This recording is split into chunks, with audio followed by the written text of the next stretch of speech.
Bienvenue sur Agora. Le sujet des ovnis font la une des dernières actualités. La curiosité du grand public s'accroît tellement que la NASA a fini par prendre la décision de mener de sérieuses enquêtes dans le domaine. Que fait exactement la NASA et que dit Elon Musk sur les études menées par l'organisation? Y aurait-il un secret que la NASA tente de camoufler? Voilà autant de questions auxquelles nous nous évertuerons à présenter la réponse dans la présente vidéo. Vous pouvez consulter les sources dans la description en bas de la vidéo pour sombrer un peu plus dans le sujet. C'est parti. La NASA lance enfin une étude officielle sur les ovnis. La NASA a pris la décision de prendre les taureaux par les cornes et de mieux élucider les affaires relatives aux ovnis. Ainsi, l'organisation a rassemblé une équipe constituée de 16 chercheurs qui devront mener des recherches et étudier l'ensemble des objets volants qui n'ont pas encore été identifiés jusqu'à ce jour. Dans un premier temps, elle a changé les nominations des ovnis. Et c'est pour ça qu'on parlera désormais de phénomènes aériens non identifiés, soit UAP en anglais. En effet, il faut bien reconnaître que le nom d'OVNI ou objet volant non identifié exprime une certaine stigmatisation qui ne reflète pas toujours la vérité. Les choses sont donc bien claires. Il ne s'agit pas d'une équipe X-Files qui fera tout pour prouver l'existence des extraterrestres dans notre univers. Déjà, pour commencer, les chercheurs essaieront de faire ressortir les données UAP qui existent déjà. Puis, ils tenteront de déterminer la méthode la plus adaptée pour faire la collecte de telles données à l'avenir. C'est grâce à l'ensemble de ce processus qu'ils parviendront à faire une étude plus concrète sur la nature des UAP. À ce jour, c'est l'astrophysicien David Spergel qui est à la tête de la mission et qui coordonne l'ensemble des investigations qui sont faites. Il est également le président de la fondation Simmons à New York et est aidé dans ses fonctions à la NASA par Daniel Evans.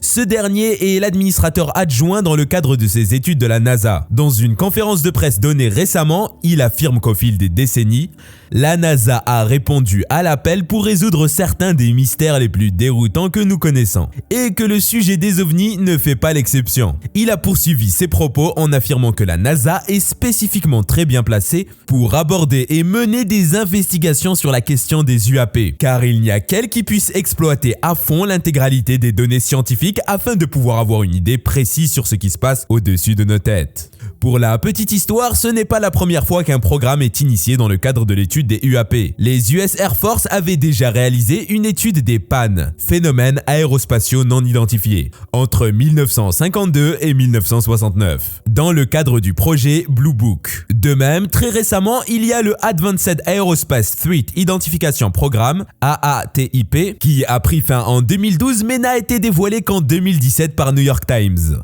Il s'agit d'un projet initié par le Pentagone et qui avait également pour principal objectif d'expliquer les UAP observés à l'époque, mais qui a été victime du manque de financement, d'où son extinction. Cette révélation, bien qu'elle ait été dévoilée au grand jour très tard, a pu réactiver l'intérêt que le public portait au PAN. Et c'est sûrement l'une des raisons pour lesquelles le ministère de Défense de l'Amérique a ensuite mis sur pied un groupe de travail qui avait pour mission de travailler sur les phénomènes aériens non identifiés, portant le nom du PATF. Le groupe menait essentiellement des enquêtes sur l'ensemble des rapports qui abordaient le sujet des ovnis. Enfin, il y a eu aussi le groupe de synchronisation d'identification et de gestion des objets aéroportés, AOIMSG. Mais malheureusement, aucun parmi tous ces programmes n'est parvenu à donner une réelle explication à la majorité des observations d'OVNI. De façon plus précise, ils ne sont pas parvenus à présenter des preuves concrètes pouvant confirmer clairement que les UAP sont réellement des manifestations des êtres extraterrestres. La belle preuve, c'est le rapport qui a été déclassifié par le ministère de la Défense en 2021, de même que l'audience du Congrès qui s'est déroulée en mai 2022 et qui abordait la question des UAP.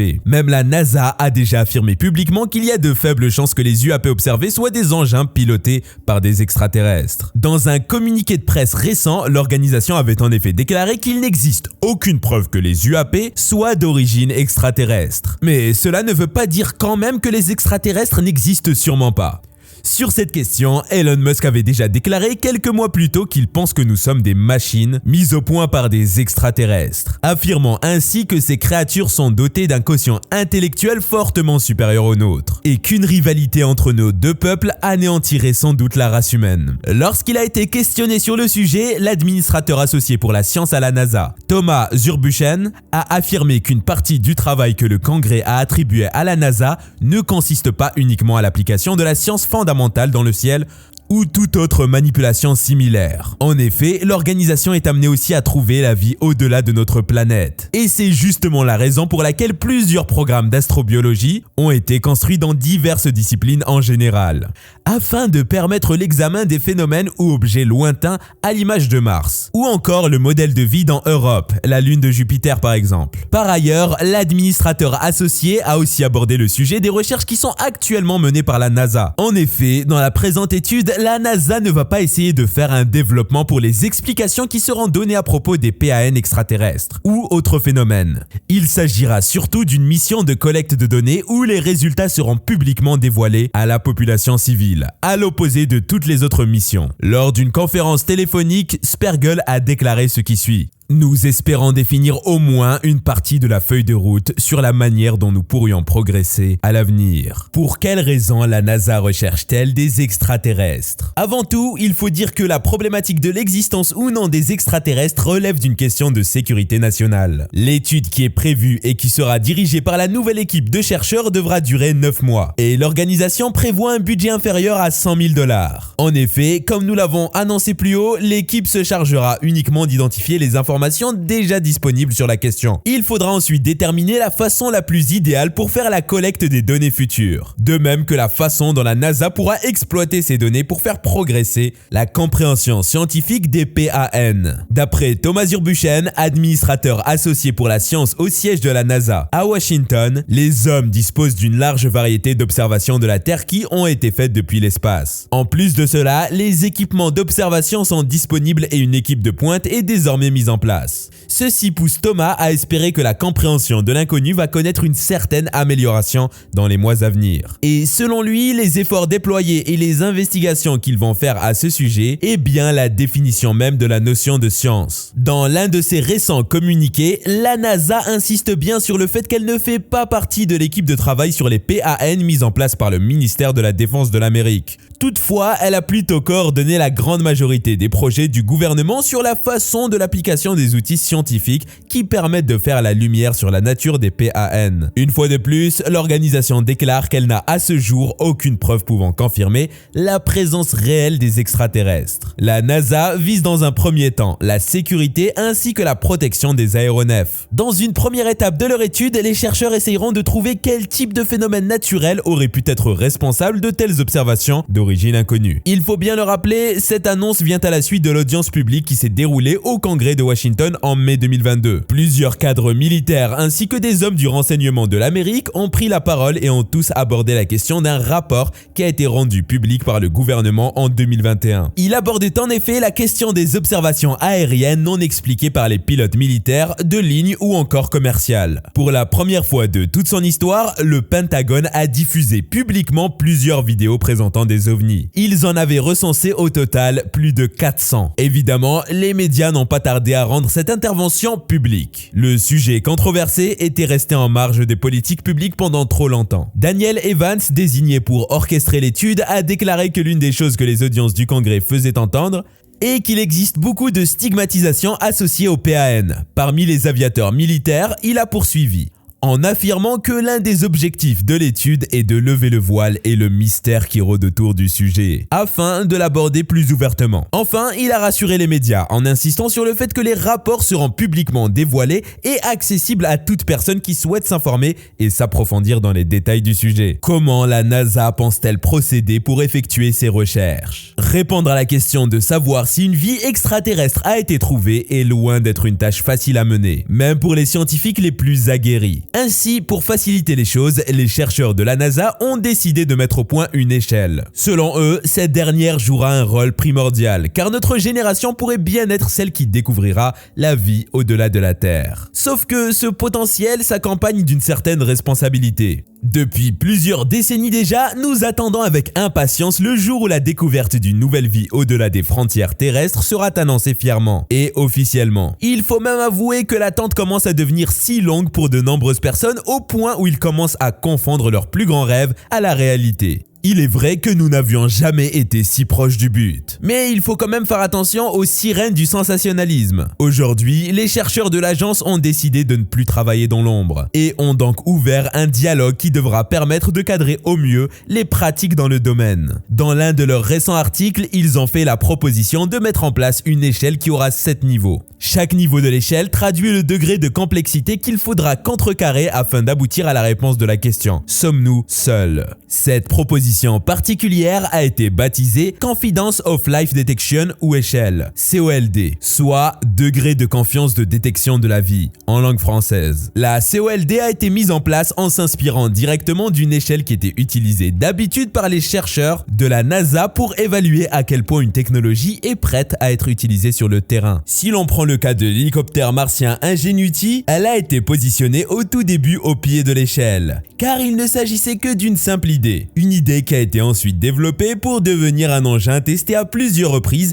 et qui est capable aujourd'hui de voler pour atteindre Mars. À travers une telle chose, les astronomes de la NASA espèrent pouvoir sortir de la vision duale concernant la problématique qui a fini par obséder l'esprit du public au fil des ans. La responsable du programme d'astrobiologie à la NASA, Marie Wojtek, a déclaré au cours d'un communiqué de presse: « Nous avons fait croire qu'il n'y avait que 2 options, c'est la vie ou ce n'est pas la vie ». Cela a mené à de nombreuses allégations de détection de vie qui se sont ensuite révélées hâtives. Selon elle, le problème se pose au niveau de la cohérence exagérée qui existe entre chacune des découvertes. Ainsi, chaque nouvelle découverte est directement liée à la précédente au sein d'un contexte non définitif, et dans lequel même les fausses pistes sont considérées. Le fait d'avoir trouvé de l'eau sur Mars par exemple est la preuve que la planète a peut-être soutenu une vie autrefois, mais cela ne signifie pas du tout qu'il y a eu réellement une forme de vie sur l'astre. C'est justement ce que le public a souvent du mal à comprendre et que les chercheurs doivent s'entêter à expliquer clairement pour se réjouir comme il le faut de la joie des nouvelles découvertes. Là, vous vous demandez sûrement qu'advient-il de la planète rouge, la planète favorite d'Elon Musk? Eh bien, en effet, pendant que la NASA pense prendre du recul avant de se rendre sur Mars dans quelques années, Elon Musk ne partage pas la même patience. En se basant sur la nouvelle proposition d'échelle, les chercheurs peuvent attribuer au départ à la découverte des indices d'une signature de vie le niveau 1 dans l'échelle. Ensuite, pour la faire passer au niveau 2, il faut d'abord s'assurer que la détection n'est pas biaisée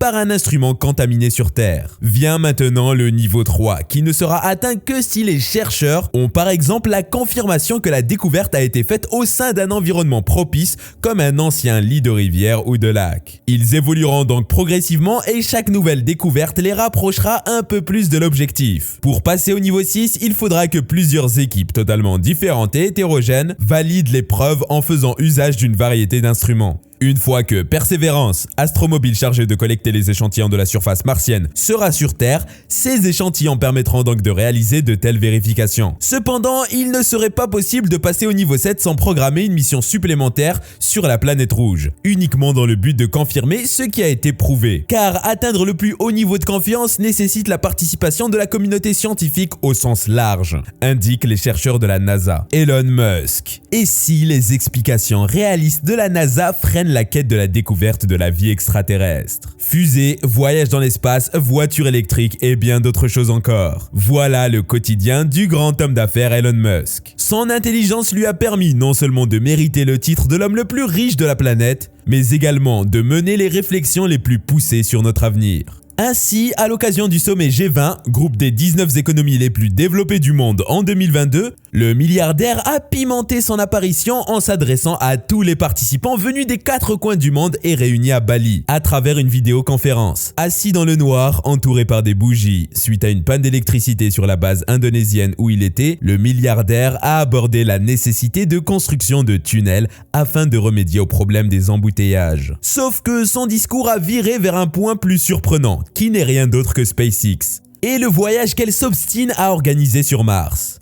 En effet, il ne s'agit pas d'un simple voyage, puisque Musk affirme clairement qu'il compte prolonger le séjour, et prévoit même de coloniser la planète rouge. Il n'hésita pas à montrer à quel point le projet lui tient vraiment à cœur. Depuis plusieurs années déjà, il met au point la fusée qui devra transporter une centaine de terriens, de même que des provisions pour leur assurer une vie sur la surface martienne. Peut-être trouverons-nous des civilisations extraterrestres ou découvrirons-nous des civilisations qui existaient il y a des millions d'années, a-t-il avancé. Ainsi, même si la NASA affirme qu'il n'y a rien qui puisse prouver l'existence des extraterrestres, Musk n'écarte pas la possibilité qu'ils aient existé ou continuent d'exister. Il a même déclaré au cours de l'année sur sa page Twitter que les pyramides d'Égypte n'étaient pas l'œuvre des humains. Selon lui, il est évident que c'est une espèce beaucoup plus intelligente que la nôtre qui est parvenue à construire de tels édifices. Évidemment, les autorités égyptiennes, de même que les grands historiens, n'ont pas manqué de rechigner face à de tels propos. Mais même si Musk n'a pas insisté sur son point de vue, ses affirmations sont la preuve qu'il croit en la vie extraterrestre et contredisent clairement les affirmations scientifiques de la NASA qui s'entêtent à trouver des explications naturelles et plus plausibles responsables sur tous les ovnis observés. Nous voilà donc à la fin de notre vidéo. Nous espérons vous avoir apporté de nouvelles connaissances à propos du voyage spatial et de la quête sans fin de nouvelles vies dans le monde extraterrestre. Si vous avez aimé la vidéo, n'hésitez pas à laisser un pouce bleu. Dites-nous en commentaire ce que vous pensez des divers points qui ont été abordés et n'oubliez pas de regarder les autres vidéos disponibles sur la chaîne. À la prochaine!